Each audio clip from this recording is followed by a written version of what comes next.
অসম ৰাজ্যিক প্ৰাথমিক শিক্ষক সন্মিলনীৰ আহ্বানত আৰু কাজলগাঁও মহকুমা প্ৰাথমিক শিক্ষক সন্মিলনীৰ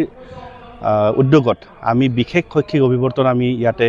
কাজলগাঁও হাইস্কুল প্ৰাংগণত আমি অনুষ্ঠিত কৰিছোঁ আৰু এই অনুষ্ঠানত আমি বিভিন্ন দল সংগঠন ছাত্ৰ সংগঠন আৰু আমাৰ চান্তাল ছাত্ৰ সন্থা বিভিন্ন দল সংগঠনৰ আমি যিসকল নেতা তেখেতসকলক আমি ইয়াতে আমন্ত্ৰণ জনাইছোঁ। তেখেতসকলে ইতিমধ্যে আহিছে আৰু বিভিন্ন শিক্ষকৰ সমস্যা ধৰি লওক বৰ্তমান আমাৰ ৰাজ্যখনত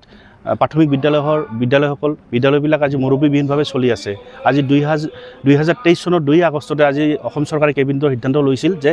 আমাৰ প্ৰাথমিক বিদ্যালয়ত প্ৰধান শিক্ষকৰ পদ সৃষ্টি কৰিব, কিন্তু আজি 1.5 বছৰ অতিক্ৰম হোৱাৰ পিছতো আজি প্ৰাথমিক শিক্ষকৰ পদ সৃষ্টি নহ'ল। এয়া অতি দুৰ্ভাগ্যজনক। আমি এইখন অভিৱৰ্তনৰ জৰিয়তে আজি অসম চৰকাৰখনক আমি দাবী জনাইছোঁ অতি শীঘ্ৰে যিটো কেবিনেটৰ সিদ্ধান্ত এই কেবিনেটৰ সিদ্ধান্তটো কাৰ্যকৰী হ'ব লাগে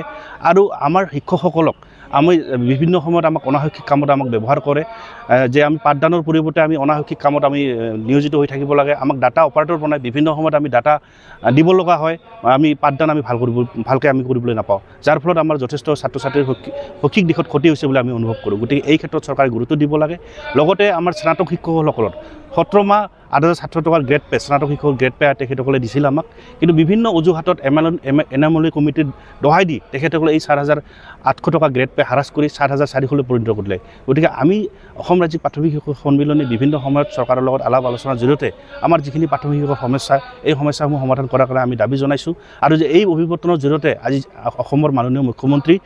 আৰু অসমৰ শিক্ষামন্ত্ৰী মহোদয়ক আমি এখন স্মাৰকপত্ৰ দিম আৰু এই স্মাৰকপত্ৰত আমাৰ বিভিন্ন দল সংগঠনৰ যিসকলে আজি আমাৰ মাজত আহি উপস্থিত হৈছে তেখেতসকলে স্বাক্ষৰ কৰিছে আৰু এই স্বাক্ষৰ লগতে আমাৰ মহকুমা সন্মিলন বিভিন্ন